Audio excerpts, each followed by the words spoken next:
Want to learn how to do that? Stay tuned.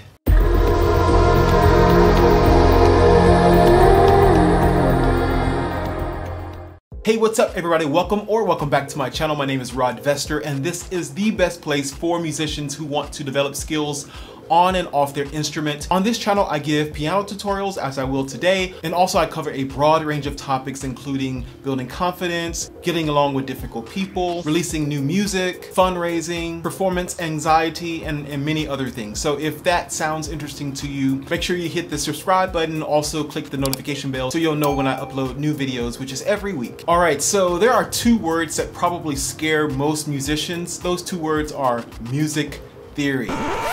I know, right? On today, as we discuss the diminished chord, I will cover some music theory, but I'll make it accessible to all. So if you're a beginner, you'll be okay. If you're advanced, you'll be fine. I think it's important for us to understand the how of music. And the more we're able to understand how things are constructed in music, the more we can be creative in our interpretation. So let's get this overhead camera going and let's get into it. Super excited to talk about the diminished chord today. So if you play any type of music, whether it's pop, jazz, gospel, or classical music, you've played the diminished chord, you've heard the diminished chord. So I'll play a quick progression so we can get the sound in our ear.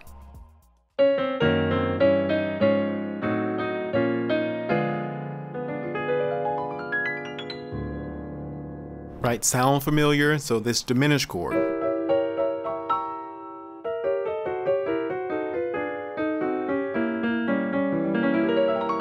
All right, so we got the sound in our ear.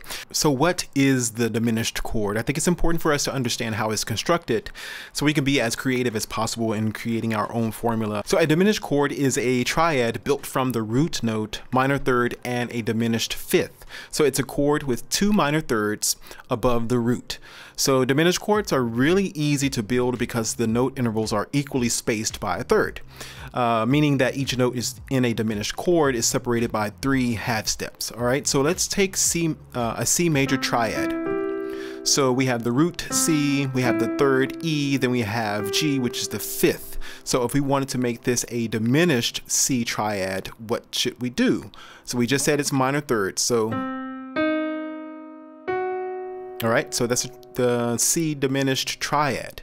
All right, so it's C, E flat, G flat. All right, so how many types of diminished chords are there? There are 3 types of diminished chords. We just played the diminished triad, C diminished triad, which is root note, minor third, diminished fifth, which is the flat fifth. Right, then there is the diminished 7th chord, which is root note, minor third, diminished fifth, then diminished 7th. So the diminished 7th chord, or also called the fully diminished chord, adds a minor third above the diminished triad. So another minor third. So in simpler terms, the fully diminished chord is comprised of 3 minor thirds. And so this works in any key. We're just using C as the root for these examples. So the next type of diminished chord we have is the half diminished 7th chord, which is root note, minor third, diminished fifth, then a minor 7th. All right, so a half diminished chord adds a major third above the diminished triad. Diminished triad, major third, minor third. All right. So we have heard this half diminished chord a lot, especially in gospel music. So let's take this chord and say we're in B flat, and usually we'll hear a song start off like this. Right, I'll invert it up and add some bass notes to it. Right, sounds very familiar, right? The half diminished chord. Okay, so today we are looking at the diminished 7th chord, aka the fully diminished chord. So press like if you're getting value out of this. So how many diminished chords are there? So let's count, and this is a trick question. 1, 2, 3, 4, 5, 6, 7, 8, 9, 10, 11, 12. Repeat. So are there 12? No, there are only 3 diminished 7th chords. Let's take these in groups. Here's group 1. Here's a C diminished 7th, Here's a E flat diminished seventh. Here's a G flat diminished seventh. Here's a A diminished seventh. What do they all have in common? They all have the same notes.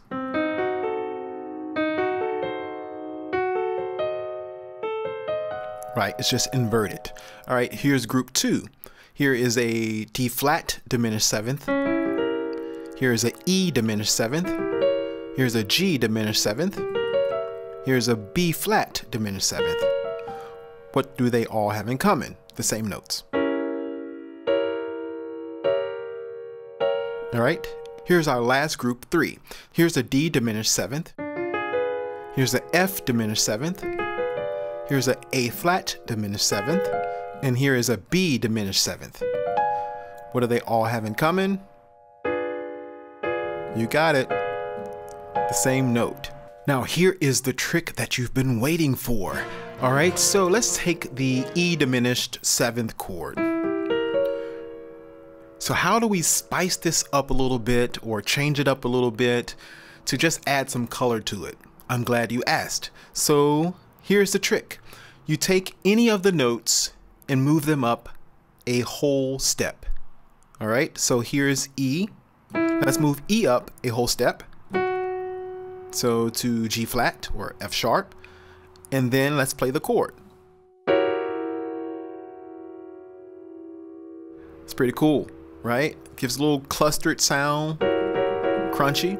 So now let's move to G. Move G up a whole step. Play the chord. Let's move B flat up a whole step. Play the chord. Just a minor second there. Now let's move the last note in this E diminished seventh chord up a whole step. Play the chord. Right? It's pretty cool. And this works in any key. So we can move here, whole step, whole step, whole step,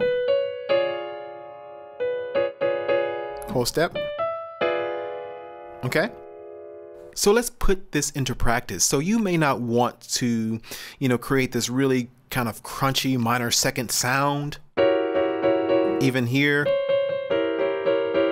with the technique I just showed you. So what you can do is displace the notes. I do this all the time. And so all of the whole steps that we just learned by using the diminished chord, all these things, you can displace them wherever you want to displace them. So what do I mean by that? So let's go back to this first progression that we played. Okay, so the first diminished chord that we encounter is this one, right?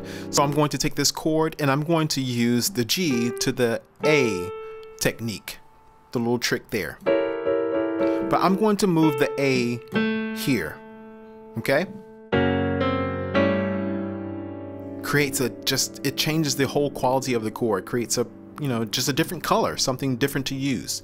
All right, and so I also took out the B flat here because I didn't want that sound, okay? So you can, you can be as creative as you want to be and just explore. All right, so let's keep moving.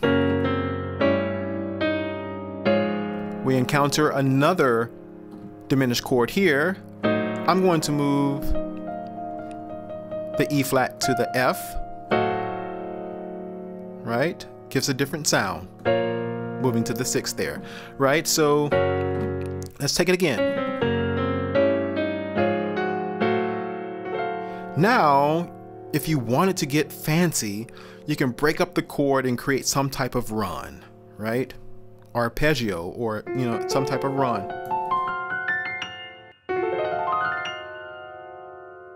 Retrograde. And you can also change the bass note.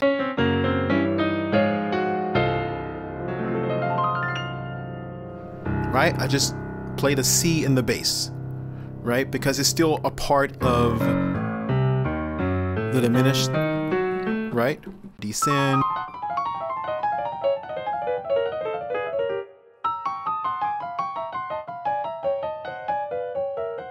Move upward.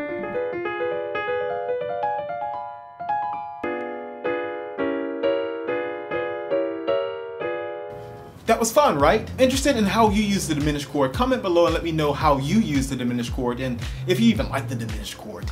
Even the half diminished if you use that too. Thank you so much for watching. Again, if you haven't subscribed, go ahead and take care of that. I look forward to seeing you next week. Thank you.